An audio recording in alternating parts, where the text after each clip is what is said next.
Баршаңызға сәлем, сіздермен бірге Нәзіке Наширбай.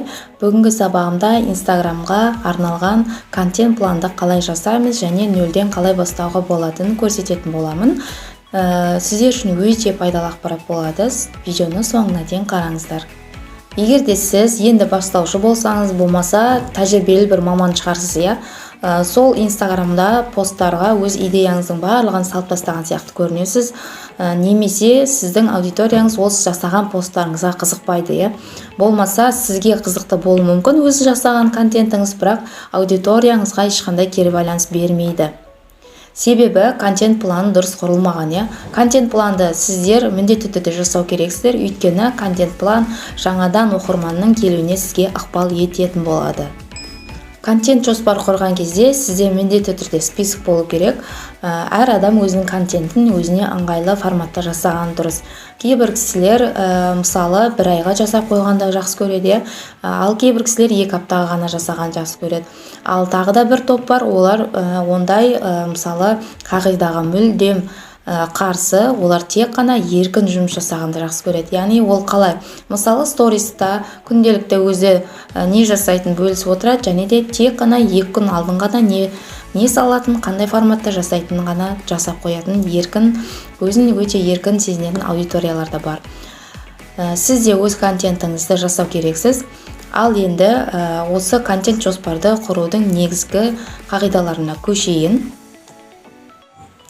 Бірінші пункт бұл нишаңыздағы жағдайлар. Яғни сіздің жеке өміріңіз емес, нишаңызға байланысты жазасыз. Мысалы, сіз флорист болуыңыз мүмкін, гүл өсіруші. Яғни сіздің гүл өсіргеніңізді аудиторияңыз жақсы көреді.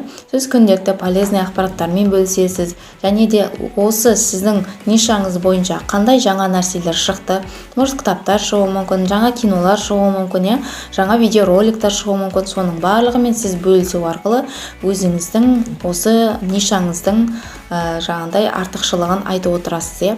Еш нәрсені қиындатудың қажеті жоқ.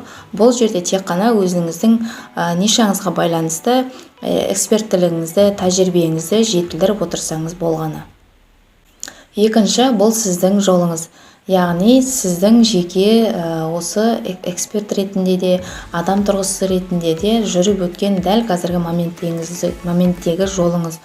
Мына нәрсені есте шығармаймыз. Біз әлеуметтік желінің ортасында отырғандықтан біздің өмірімізді басқа адамдар қарап қызығуы мүмкін, адамның өміріне қарайды, қызығады. Соның жаңа өмірі қандай болды екен деп, мысалы, алаңдайды, соған қызығушылықпен қарайды. Мысалы, сіз өз өміріңіздегі бала кездегі бір оқиғаларыңызды, егерде жеке блог болса, соны мысалы бірақ қана постқа сыйдырып қоймай, 12, 13, 20 постқа бөліп жазсаңыз болады. Неге? Себебі адамдар мысалы бір адамның оқиғасын оқығанды жақсы көреді, историясы қандай болғанын жақсы көреді. Сол себепті мысалы сіз 12-15 пост салсаңыз, оны бір күнде барлығын салып тастамаңыз, немесе күніне сториске де, постқа да 2-3-ден салып тастамаңыз.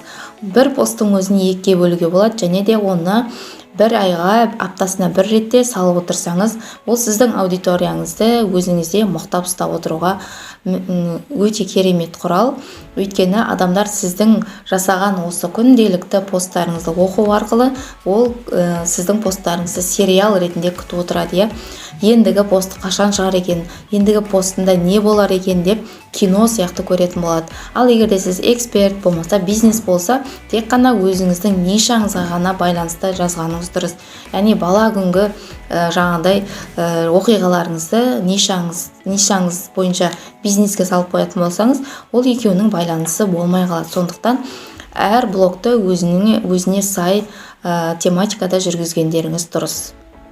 Үшінші пункт бұл аудиториямен жылы қарым-қатынас. Яғни сізге мысалы дайректіңізге сообщение жіберу мүмкін, сіздің жасаған посттарыңызға комментарий қалдыру мүмкін, Мысалы, комментарияны тек қана комментариямен ғана қайтарып қоймаңыз. Яғни, бұл керемет идея екен, мен бұны міндетті түрде сторисқа бөлісемін деп жазып кетсеңіз, ол сізге комментария қалдырған адамға ерекше ықпал жасайды. Сонымен қатар сіз мысалы сториста жаңағыдай опростар жасауыңыз мүмкін, ойын, викторина қоюыңыз мүмкін. Бұның барлығы аудиториямен қарым-қатынастың жылы болуын қамтамасыз етеді. Яғни аудиториямен жылы қарым-қатынасты орнату ол тек қана өзіңізге байланысты. Яғни аудиторияны қалай қызықты ұстап отыру тікелей сізге байланысты. Сондықтан да әртүрлі варианттарды қолданып, стористарға жиі шығып тұрыңыз, опростармен бөлісіп тұрыңыз, сұрақтар қойыңыз. Мысалы, бүгін не істеп жатырсыз, деген сияқты. Жалпы блогерлердің өзі стористарында күнделікті немен айналысып жатқандарын бөлісіп отырады. Мен бүгін мынандай істедім, бүгін мынандай тамақ ішіп жатырмын деген сияқты. Бірақ ол стористарын байқасаңыздар, тек қана аптасына бір ғана полезный контент болады. Ал қалған уақыттарында өзінің жеке өмірімен байланысты стористарды түсіреді. 4-ші пункт бұл сіздің эксперттілігіңіз. Яғни сіздің нишаңыздағы оқиғалар емес, жалпы сіздің эксперттілігіңізді танытатын, яғни сіздің достижение дейді ғой, кейстарыңыз. Мысалы, сіз белгілі бір жұмысты жасап жатырсыз. Сол жұмыс барысында сіз қандай бір жетістікке жеттіңіз, оқыдыңыз, сертификаттар алдыңыз. Соның арқасында сіз табыс тауып жатырсыз ба? Болмаса сіздің осы таңдаған нишаңыз дұрыс болды ма? Мысалы, сіз жаңағыдай өзіңіздің басқа бір салаларға эксперт ретінде көзқарасыңыз қандай? Немесе жоқ, қолдаймын, немесе қолдамаймын, болмаса менің ойымша мен басқалай айтатын едім деген сияқты. Өзіңіздің эксперттілігіңізді көрсету, яғни кейстармен жұмыс жасау, сіздің жеткен жетістіктеріңіз. Мысалы, сіз осы таңдаған нишаңыздың қай жері дұрыс болды, қай жері дұрыс емес болды, осы кезге дейінгі результатыңыз қандай болды, сол результатқа жеткенге дейін қандай қадамдарыңызды дұрыс жасадыңыз, қандай қадамдарыңыз сізде дұрыс болмады деген сияқты. Осы сіздің эксперттілігіңізді сториста, рилста, посттарда бөлісу керек. Жалпы Инстаграм бұл эксперттіліксіз мүлдем болмайды. 5-ші пункт бұл нишадағы сіздің берер пайдаңыз. Сіз белгілі бір нишамен айналысасыз, бірақ сіз аудиторияңызға пайдалы ақпарат бере алмасаңыз, егер сіздің аудиторияңыз өзіне қажетті ақпаратты ала алмаса, онда сіздің оқырманыңыз ретінде ол отписка жасау мүмкін. Бұл өзіне бөлек жазылатын тема деп айтсам болады. Неге? Өйткені әрбір аудиторияға сіздің Инстаграм парақшаңызға кірген адам өзіне бір пайда алсам екен, ақпарат алсам екен деп кіреді. Сондықтан сіз неғұрлым аудиторияңызға жақын ақпараттарды пайдалы пост ретінде жазасыз, сол кезде аудитория арасында сізде внимание болады. Яғни сіз аудиторияны өзіңізге вниманиясын аударып, жақсы байланыс жасайсыз. Бұл өте жақсы жүретін байланыстың түрі, сондықтан осы пунктті пайдаланыңыз. 6-ші пункт бұл сіздің жалпы өзіңіз жайлы ақпарат. Мысалы, мұнда мен шоколадпен құлпынай жеп отырмын, болмаса мен құлпынаймен мороженое жеп отырмын деген әңгіме емес. Сіз мұнда осы жолды таңдауыңызға не түрткі болды, сіздің жолыңыз емес, сол жолға жетуіңізге қандай қасиетіңіз түрткі болды, яғни қандай қасиетіңіз себеп болды. Мысалы айтайын, сіз жалқаусыз делік, бірақ сіз осы жалқаулықты жеңу мақсатында өзіңіздің эксперттілігіңізді қолға алып, өз аудиторияңызға белгілі бір контентті жеңіл, оңай түрде жасап шықтыңыз. Сонда сіз осы жалқаулықты позитивті түрге айналдыру арқылы жалқаулықты жеңіп отырсыз. Бұл жайында айтылуы керек, себебі адами тұрғыдан қарағанда сіз өз оқырмандарыңыздың алдында ашыласыз. Оқырмандарыңыз сізді жақсы көретін болады. Мысалы, сізге қандайды бір қиындық келсе, оның шығу жолын айтасыз. Қиындықты айта отырып, мысалы, қиындықты айтып жылап отыру басқа болады, ал сол қиындықтан шығудың жолын айту ол бір бөлек. Сондықтан өзіңіздің эксперттілігіңізді, өзіңіздің осы шынайы қасиеттеріңізді неғұрлым жақсырақ ашатын болсаңыз, аудиторияның сізге деген қарым-қатынасы, көзқарасы мүлдем басқаша өзгеретін болады. Яғни сізді өзінің алға қойған мақсатына ұмтылатын адам ретінде көретін болады. 7-ші конкурентті зерттеу. Яғни конкуренттік зерттеу барлық салаларда болады. Мысалы, сіздерге айтайын, бір конкурентті сіз зерттеп жүрсіз, көрдіңіз, оның бір посты сізге ұнап қалды, оны соңына дейін оқып, оның жасағанын, мысалы, дәл сондай қылып жасаймын десеңіз, ол өте қиын. Өйткені әр адамның өзінің ішінде жатқан құнды дүниесі болады.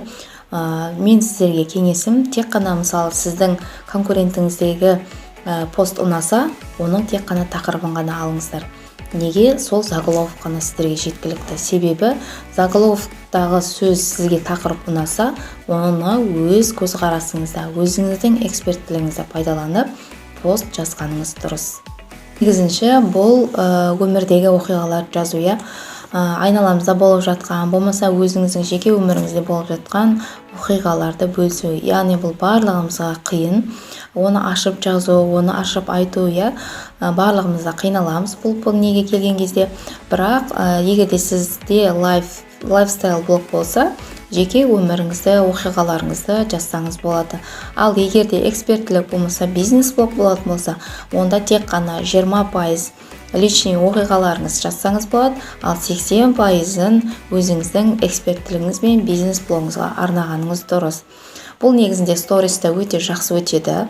Ал егерде пост ретінде салатын болсаңыз, мысалы өмірдегі событияларды жазып қоюға болады, ерекше орын алатын, мысалы ол үйлену тойы өмірде бір рет болады, баланың дүниеге келуі, мысалы бұның барлығы жылына 30 рет қайталанбайды ғой. Мысалы бір айда бір рет болуы мүмкін әр адамда қуаныш. Соны сіз өзіңіздің блогыңызда бөлісуге болады. Яғни сіз дүниеге балаңыз келіп жатыр, сіз может үйленіп жатырсыз, болмаса басқа қалаға қоныс аударып көшіп жатырсыз, оның барлығы сіздегі іштегі қуаныш. Ол аудиторияға өте қатты әсер етеді. Мысалы сіз мысға асырап жатырсыз ба, бұған қалай мысалы лайк баспай қарап отырады, сіздің кішкентай ғана нәрестеңіз туылып жатса. Бұл өте актуальный посттар, бұған лайктар өте жақсы, бұлардың ақпараттары да өте жақсы болады. Басқа да контенттерге қарағанда өте полезный, барлығы сіздің қуанышыңызға ортақ болады, комментария қалдырады деген сияқты. Бүгінгі сіздерге жасаған сабағым өте пайдалы болды деген ойдамын. Комментарияға да өз пікірлеріңізді жаза кетіңіздер. Кім қандай пікірде, сіздің мысалы алып қосарыңыз болуы мүмкін. Ол алып қосарыңыз басқа да контентті адамдарға пайдалы болады.